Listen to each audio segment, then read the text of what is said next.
మామిడి మండలం న్యూ సాంగ్వి 61వ జయంతి రహదారిపై రైతులు ధర్నా రాస్తారోకో చేపట్టారు. తాము పండించిన మొక్కజొన్న వరి ధాన్యం పంటను వెంటనే కొనుగోలు చేయాలని వారు డిమాండ్ చేశారు. ఇక అదేవిధంగా పంటకు సంబంధించి సరిపడా బ్యాగులు సరఫరా చేయాలన్నారు.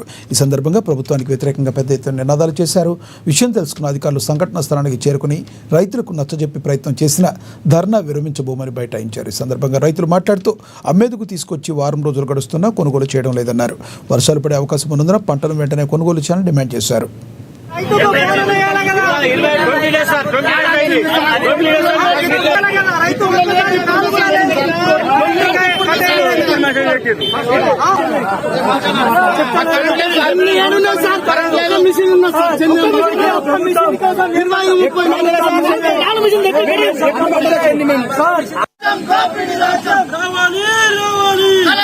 కావాలి